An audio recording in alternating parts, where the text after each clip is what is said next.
Hello friends, welcome back to my channel. Welcome to oxygen garden corner Bangla. বন্ধুরা, আজকে আমি অ্যাডেনিয়ামের seedling নিয়ে কথা বলবো। মানে অ্যাডেনিয়ামের ছোট্ট ছোট্ট চারা 1 মাস বয়স হয়ে গেছে, সেগুলোকে 2 মাস বয়স পর্যন্ত আমরা কীভাবে টেক কেয়ার করব সেটা বলবো। আর 1 মাস বয়স পর্যন্ত আমি কি করেছি এর সাথে সেটাও তোমাদের জানাবো। আপডেট তো অবশ্যই দেখাবো 1 মাস পরে, যেগুলো সিড থেকে আমি তৈরি করেছি সেই চারাটা কতটা বড় হয়ে গেছে, কেমন আছে সেটাও দেখাবো। আর কি কি করেছি ওর সাথে, মানে সানলাইট, জল, সার, এগুলো কীরকমভাবে কি দিয়েছি, ফাঞ্জিসাইড, এগুলো সব বলবো। আর তার সাথে এখন আমি 1 মাস পর্যন্ত ওদের কেমন কেয়ার করবো, 1 থেকে 2 মাস বয়স যখন ওদের হবে, এই সামনের 1 মাসও কি করব। এরপরে দেখো ডরমেন্সি এসে যাচ্ছে, তখন কিন্তু অ্যাডেনিয়াম আর বাড়বে না, যা বাড়ার এই মাসটাই একটু বাড়বে। এরপরে কিন্তু ডরমেন্সি ফেজে একদমই গাছ বাড়বে না, জাস্ট ওটাকে জীবন্ত রাখার জন্য যেটুকু আমাকে যা করা সেটুকু কর। তখন আর কিন্তু ফার্টিলাইজার দিতে পারবো না আমি, তো জাস্ট ওকে সারভাইভ করার জন্য কি করতে হবে সেটা তখন বলবো। এখন 2 মাস পর্যন্ত আমি কি করব, কারণ এইটা খুব একটা ভাইটাল পিরিয়ড। এই সময় যদি আমি সঠিক পরিচর্যা না করতে পারি তাহলে কিন্তু আমার চারাগুলো হারিয়ে যেতে পারে, কারণ এখন গাছটা খুবই ডেলিকেট আছে। এই সময় সঠিকভাবে ওকে টেক কেয়ার করতেই হবে, মানে দেখাশোনাটা না করতে পারলে গাছটা কিন্তু নষ্ট হয়ে যায়। তো চলো,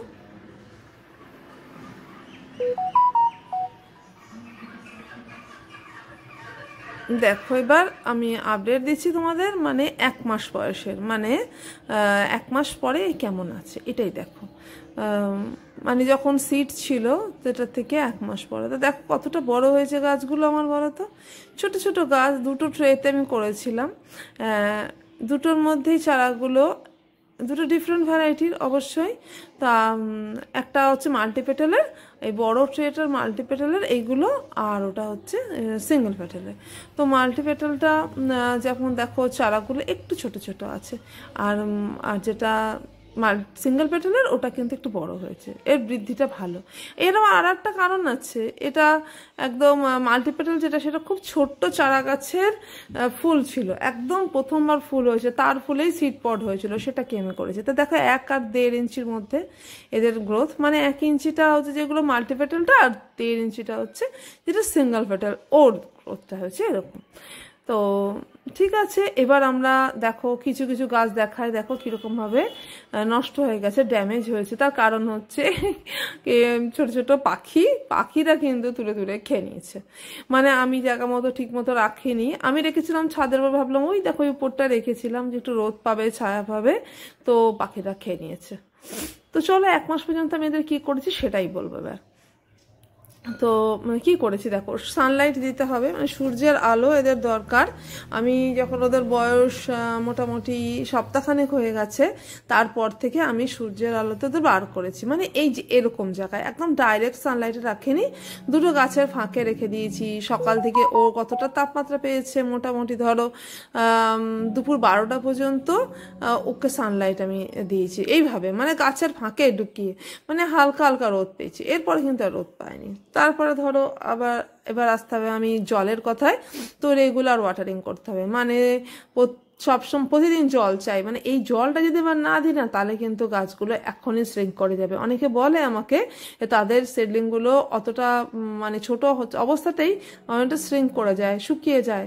তো কেন শুকায়, ওদের জল দিতে হবে। আমরা জল দিতে ভয় পাই তো, কিন্তু এদের এই সময় জল প্রচুর দরকার ছোট ছোট চারাতে, যখন 1 মাস বয়স পর্যন্ত। আমি পটি মিডিয়াটা সেরকম করবো যাতে জল দাঁড়িয়ে না থাকে, কিন্তু কোকোপিট রেখেছি, জল তো থাকবে কিন্তু মাটিটা হালকা থাকবে, হাওয়া থাকবে তার মধ্যে, যার জন্য গাছগুলোর কিন্তু কোনো ক্ষতি হবে না। ছোট্ট ছোট্ট শিকড়, এখন ওদের কিন্তু খুব ডেলিকেট, খুব সাবধানে ওদের হ্যান্ডেল করব, তাই সাবধানে হাত দিতে হবে।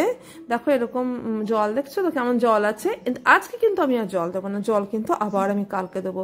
তো একদিন পর পর আমাকে এতে জল দিতে হচ্ছে, কখনো কখনো ডেলিও দিতে হয়, যদি খুব রোদ পড়ে না তাহলে কিন্তু ডেলিও দিতে হতে পারে। তুমি দেখবে তোমার কন্ডিশন, মাটিটাকে হাত দিয়ে টাচ করে দেখবে, যদি শুকিয়ে গিয়েছে তাহলে তুমি জল দেবে। তোমার এই জানতে হবে না যে কদিন পরে, ঠিক আছে। কোনো শুকনো পাতা টাতা থাকলে ফেলে দেবে। এর ফার্টিলাইজারের কথা বলি, এদের কিন্তু এখন সার দেওয়ার কোনো দরকার নেই। তার মধ্যে আমি একটু দিয়েছি কি, ঘুটে ভিজানো জল, ঘুটেটাকে একদিন ভিজিয়ে রেখেছিলাম, ওই দেখো পায়রাগুলো আবার এসেছে, দেখেছো?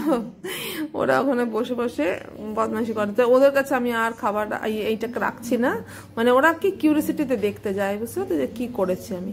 তো চলো এবার আমি 1 মাস থেকে 2 মাসের মধ্যে আমি কি করব আবার এইটা বলো, মানে এই আজ থেকে স্টার্ট করলাম ওর কেয়ার, মানে 1 মাস বয়স হয়ে গেছে তো ওর ফুল সানলাইটে রাখতে হবে, মানে এখন আমি কিন্তু আর গাছের শেডে ওদেরকে রাখবো না, এবার ওদের পুরো সূর্যালোকের মধ্যে এইরকম জায়গায় রাখবো যেখানে সারাদিন রোদ পায়, সারাদিন বলতে ওই রকমই পাবে, 12টা পর্যন্ত মোটামুটি 1টা পর্যন্ত এরকম, কিন্তু গাছের শেডে পাবে না, ও ডাইরেক্ট সানলাইট পাবে দুপুর 12টা পর্যন্ত যেটা পাবে। এরপরে আস্তে আস্তে তো ঠান্ডাই পড়ে যাচ্ছে, এবারে রোদটা কিন্তু মিষ্টি লাগবে, একদম শীত হয়ে পড়ে গেলে কিন্তু একদম ফুল সানলাইট দেবো পুরো দিনের। এখনকার মতো বলে রাখি এই এখন দুপুর 12টা পর্যন্ত 1টা পর্যন্ত ও রোদ পাবে, তবে টাটকা পরিষ্কার রোদটা কিন্তু আমি দেবো এখন, ঠিক আছে? এবারে কি করব, জল দেব, দেখো ওয়াটার টেকনিক্স তোমাদের দেখাবো, মানে কিভাবে জল দিতে। এই যে দেখছো ওয়াটার ক্যান, আমি এই ক্যান দিয়ে জল দিই, উপরে জাস্ট একবার জলটা ঝাঁঝে দিয়ে দিই। এছাড়া তোমার যদি তা না থাকে তাহলে বোতলের ঢাকনা ফুটো করে নেবে। এই দেখো এই যে ঢাকনাটা ফুটো করেছি কেন, এর মধ্যে জল ভরে আমি ওর ভেতরে দিয়ে দেবো। আজকে অ্যাকচুয়ালি জল দেওয়ার দরকার নেই তো তাই আমি দেখাতে পারছি না, এরপরে যখন জল দেবো আমি তখন দেখিয়ে দেবো। দেখো এইভাবে দিই, সাইড সাইড দিয়ে একটু দিয়ে দিলাম, আবার মাঝখান দিয়েও সব চারাগুলো তো পাবে না, তাই মাঝখান দিয়েও একটু একটু করে দিয়ে দেবো। এর মানে এবার এটার ভয় নেই, যদি ওদের মাথাতে জল পড়ে যায় তাহলে নষ্ট হয়ে যাবে, কিচ্ছু হবে না। তুমি সকালবেলা জল দেবে, তুমি তো সন্ধ্যাবেলা জল দিচ্ছ না, এটা বলে রাখার যে সকালে কিন্তু জল দেবে, ঠিক আছে? জল দেওয়ার টাইম হচ্ছে সবসময় সকাল, সে ছোট হোক বড় হোক, আর ছোট চারাদের তো আরও বেশি টেক কেয়ার করা দরকার, বেশি যত্ন নেওয়া দরকার, তাহলে ওদেরকে ওইভাবে দেবে। এবার আসি আমি সারের কথায়। তো সারের মধ্যে এখন একটু সার তো অবশ্যই দিতে হবে, 1 মাস বয়স হয়ে গেছে, এবার গাছগুলো সার নেওয়ার মতো উপযুক্ত হয়ে গেছে। তো এদেরকে কি দেবে এখন, এখন তুমি এদেরকে এই নয় যে মুঠো মুঠো সার দেবে বলে একেবারে গোবর সার কি ভার্মি কম্পোস্ট একটা মুঠো মুঠো এনে দিয়ে দেবে, তা না। এবার কি করবে দেখো, ঘুটে দেবো, ঘুটে ঘুটে ভিজানো জল, যেটা আমি দিয়েছিলাম বললাম না 1 মাস বয়সের মধ্যেও একবার, এটা কিন্তু 1 থেকে 2 মাসের মধ্যেও আরও একবার দেবো। তো কি করতে হবে, একটা রকম ছোট্ট সাইজের ঘুটে ভিজিয়ে রাখবো, 5 লিটার জলের মধ্যে মিশাবো, সেই জলটাকে মিশিয়ে আমি এদেরকে ওয়াটারিং করবো এরকম বোতলের মধ্যে ভরে। আমি তোমাদেরকে শর্টে দেখিয়ে দেবো, নেক্সট মর্নিং আমি তোমাদের সকালে দেখিয়ে দিচ্ছি, ঠিক আছে? কি করতে হয়েছে, কি করেছি আমি অ্যাকচুয়ালি সেটা আমি দেখিয়ে দেবো। তো এটা তো দেবো, ঠিক আছে? এরপরেও এছাড়াও আমরা আরও কিছু দিতে পারি, যেমন ধরো ভার্মি কম্পোস্ট ভিজানো জল, মানে ভার্মি টি যেটাকে বলা হয় সেটা দিতে পারি। ভার্মি কম্পোস্টটা সারা রাতভর ভিজিয়ে রাখলাম, তার উপর থেকে জলটা ছেঁকে নিয়ে দিয়ে দিলাম, ঠিক আছে? এগুলো মাসে 1বার থেকে 2বার আমি দিতে পারি। এইবার আরও দিতে পারি কি, চলো সেটা বলবো। এবার দিতে পারি আমি এনপিকে, ব্যালেন্স এনপিকে। ছোট্ট চারা গাছ কিন্তু ডিএপি দেবো না, এসব দেবো না। আমি জানি আমাকে অনেকে বলবে যে ডিএপি দেবো কিনা, বাট নাও, ডিএপি দেবো না। এখন ছোট্ট গাছ, এরা কিন্তু এখন ব্যালেন্স ফিডিং চাই, এদেরকে কোনো নিউট্রিশনের মধ্যে এনপিকের মধ্যে যে কোনো দুটো নিউট্রিয়েন্ট দুটো করে বেশি করে দেবো, এটা কিন্তু নেওয়ার মতন এখন ওরা শক্ত হয়নি। ওটা 2 মাস বয়সেও তারপর আমি ডিএপি দিতে পারি, ন্যানো ডিএপি অবশ্যই ইউজ করব। আর এখন আমি দেবো ব্যালেন্স এনপিকে। কীভাবে দেবো, 1/4 কনসেন্ট্রেশনে দেবো, মানে তোমার 1 গ্রাম নেব আমি 2 লিটার জলের মধ্যে, ঠিক আছে? নিয়ে সেটাকে আমি দিয়ে দেবো ওই যে বোতলের মধ্যে করে, আমি সেমভাবে জল দেবো, বাস একবার ওয়াটারিং করে দেবো। তো এটা কবার দিতে হবে, এটাকে মাসে আমি 2বার দিতে পারি, ঠিক আছে? ছোটো গাছ। এবার দেখো শুধু তোমার ব্যালেন্স এনপিকে দিলেই চলবে না, সেটাও আমি বলছি। তো দেখো ব্যালেন্স এনপিকের সাথেও তোমাকে এমন কিছু জিনিস দিতে হবে যে আমি খাবারগুলো দিলাম যাতে খাবারগুলো ভালোভাবে নিতে পারে, তার জন্য আমি কি দেবো, আমি দেবো হিউমিক অ্যাসিড, ঠিক আছে? তো আর দেবো মাইক্রোনিউট্রিয়েন্টসটা প্রত্যেক মাসে দেবো, আর হিউমিক অ্যাসিডটাও প্রত্যেক মাসে দেবো, আর দেবো সিউইড দেবো আমি 15 দিনে 1বার করে। এবার তুমি যদি মাইক্রোনিউট্রিয়েন্ট আর সিউইড দুটোকে ডিফারেন্টলি দিতে চাও, তাহলে মাসে 1বার মাইক্রোনিউট্রিয়েন্ট দেবে আর 2বার দিয়ে দেবে সিউইড। আর যদি আমার মতো সিউইড আর মাইক্রোনিউট্রিয়েন্ট মেশানো প্রোডাক্ট ইউজ করো, যেমন আমি ইউজ করি সাগরিকা, তার মধ্যে হোরোথর্মোনও আছে, তাহলে তুমি মাসে 2বার শুধু এই প্রোডাক্টটাকে দেবে, তাহলেই হয়ে যাবে, আলাদা করে আর কিছু দেওয়ার দরকার পড়বে না। তোমার কাছে যেরকম আছে তুমি তো সেভাবেই দেবে, সেই জন্য আমি সব রকম অপশনটা বলে দিলাম। তো এই সাগরিকা কতটা দেবে সেম ব্যাপার, আস্তে পাতলা করে গুলতে হবে, মানে ডাইলিউট করে নিতে হবে, নিয়ে তুমি কিন্তু এটা দেবে, মানে 1 ml নেবে 1 লিটারের মধ্যে, সাধারণত আমরা 2 ml করে নিই, তো 1 ml নেবে। তো চলো এবার আর একটা প্রোডাক্ট যেটা কথা বলছিলাম, হিউমিক অ্যাসিড। এই দেখো হিউমিক অ্যাসিড আমি তোমাদের দেখিয়ে দিচ্ছি। এই হিউমিক অ্যাসিডটা কতটা নেবে দেখো, এইটুকু, জাস্ট এইটুকু, এক চিমটা মতন, 1 চিমটা মতন নিয়ে তুমি দেখো দেখো একদম এরকম, দেখো এরকম 1 চিমটা তো হলে যেটুকু হয় 1 লিটার জলের মধ্যে গুলবে, ঠিক আছে, মানে 1 গ্রাম ধরছি আমি এটাকে, তো 1 গ্রামটা 1 লিটার জলের মধ্যে আমি ভরে নেবো, ঠিক আছে, দিয়ে সেটা দিয়ে ওয়াটারিং করবো। তাহলে কী হবে, আমি যে সার দিচ্ছি সেটা নিতে ওর সুবিধা হবে, ওর রুটের স্ট্রেংথ থাকবে, বডিতে স্ট্রং হবে, এই জিনিসগুলো খুব জরুরি। মাইক্রোনিউট্রিয়েন্ট, হিউমিক অ্যাসিড এগুলো দেওয়া এই ছোটো বয়সে এগুলো খুব দরকারি জিনিস, সারের থেকেও বেশি জরুরি। যে সার দেবে, মানে সার বলতে আমি যে এনপিকের কথা বলতে চাইছি, এনপিকে দেবে, তো সেগুলোর থেকেও এগুলো খুব জরুরি দেওয়া, এগুলো দিতে হবে, দিয়ে তারপর তুমি এনপিকেটা দেবে, ঠিক আছে, যাতে নিতে পারে খাবারটা, দিলেই তো হলো না, খাবারটা তো তাকে গ্রহণও করতে হবে, সেটা হচ্ছে কথা। তো এই যে দেখো জলটা, এটাও আমি বলে দিই যে কিভাবে তৈরি করি আমি। দেখো আজকে পুরো রাতটাকে কিন্তু কুটেটাকে রেখে দেবো আমি 3 দিন, 2 থেকে 3 দিন ভেজানো যায়, বাট এইটুকু ছোট গাছের জন্য আমি বলবো তুমি 1 দিন ভেজাবে, অনলি 1 ডে। তুমি একটা রাত শুধু ভিজিয়ে রাখবে। এইটুকু সাইজের গোবর 1 লিটার জলের মধ্যে আমি ভিজিয়েছি, এবার এটাকে 5 লিটারের ক্যানের মধ্যে ভরে নেবো, 1 লিটার পরে ভরে দেবো, 5 লিটার করে দেবো। তুমি চাইলে 5 লিটার জলের মধ্যেই একটা ঘুটে ভেজাতে পারো, ব্যাপারটা কিন্তু এইটাই একই থাকবে, ঠিক আছে, কনসেন্ট্রেশন কিন্তু ওটা। এবার গোটা গাছটার মধ্যে জাস্ট তুমি জলটাকে ছিটিয়ে দেবে, হয়ে যাবে। আর বিশেষ কিছু করার দরকার নেই, ওরকম পাতলা করে দেবে, বেশি যেন ঘন কখনো না হয়, এই কথাটা কিন্তু সবসময় মাথায় রাখবে।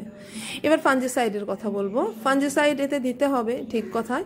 তো আমি বলবো এইটুকু চারা গাছকে কেমিক্যাল ফাঞ্জিসাইড তুমি ইজিলি দিতে পারো, খুব পাতলা করে দিতে হবে দিলে, বাট তুমি তা না দিয়ে আমার সাজেশন হলো ট্রাইকোডার্মা দাও, কারণ এই সময় কিন্তু আর এত বৃষ্টি হবে না, তার ওয়েদারে ময়েশ্চারাইজার খুব কম আছে, তুমি এই টাইমে কিন্তু খুব যে রিস্কি জোনে আছে তা নয়। তো তাহলে তুমি এখানে একটা ভালো জীবাণু দাও, ভালো জীবাণু মানে হলো ট্রাইকোডার্মা ভিরিডি, এটাকে তুমি অ্যাপ্লাই করতে পারো পাতাতে, আবার তোমার সয়েলে দিয়ে দিতে পারো। আর এছাড়া যদি তুমি কেমিক্যাল ফাঞ্জিসাইড দিতে চাও অবশ্যই দিতে পারো, পাতলা করে দেবে, 1 গ্রাম পার লিটার হিসেবে তুমি গুলে পাতার মধ্যে স্প্রে করবে এবং মাটিতে দেবে, বেশি ঘন করে কিন্তু খবরদার দেবে না, তা নাহলে যে ডেলিকেট ছোট্ট ছোট্ট পাতাগুলো বেরোচ্ছে না, এই পাতাগুলো কিন্তু পুড়ে যাবে, একদম নষ্ট হয়ে যাবে। আর দিয়েই সাথে সাথে কিন্তু খুব রোদের মধ্যে দেবে না, আমি এই জন্যই বলছি ট্রাইকোডার্মাটা বেস্ট নভেম্বরের ক্ষেত্রে, কারণ এখন আর বৃষ্টিটা হবে না, ঠিক আছে, ওয়েদারে ময়েশ্চারাইজার নেই। তো ওকে, ড্রাই ওয়েদারের মধ্যে ওইটা যথেষ্ট। ট্রাইকোডার্মা দেবে, এছাড়া তুমি এটাকে দিয়ে জাস্ট এটাকে তুমি শেডে রাখার, মানে যদি বিকালবেলাতে দাও তাহলে ঠিক আছে, শেডে দিতে হয় না, কিন্তু সকালবেলা আমরা দেবো বললাম তো, তাই জন্য একটু শেডে দিয়ে দেবে সেদিনটা। চলো এবার আজকের মতো ব্যাস এইটুকুই ছিল। তো তোমাদের কেমন লাগলো আমার ভিডিওটা অবশ্যই কিন্তু আমার কমেন্ট করে বলবে, আর যদি ভালো লাগে তাহলে অবশ্যই আমার ভিডিওটাকে লাইক করে দেবে, তোমাদের প্রিয় চ্যানেলটাকে তোমরা সাবস্ক্রাইব করে যাবে, শেয়ার করে দেবে তোমার গাছপ্রেমী বন্ধুদের সাথে, আর অবশ্যই সাবস্ক্রাইব করবে। সাবস্ক্রাইব করলে আমি হারাবো না। সাবস্ক্রাইব কেন করবে বলো তো, কারণ দেখো আমার কাছে কত রকমের গাছ আছে, সেই গাছগুলো কিন্তু আমি তোমাদের সাথে তার যে কোনো একটা গাছের কেয়ারের উপরে কথা বলতে পারি। তোমাদের কি গাছ ভালো লাগে অবশ্যই আমাকে জানাবে কমেন্ট করে, তোমার কাছে সব থেকে প্রিয় গাছটা, আর সেই গাছটার যদি কোনো সমস্যা আছে তাহলে তার জন্য কিন্তু তোমাদের বন্ধু অলওয়েজ রেডি আছে। কিছু সমস্যা হলে অবশ্যই আমাকে কমেন্ট করে জানাবে, তোমাদের সলিউশন বার করা আমার ডিউটি।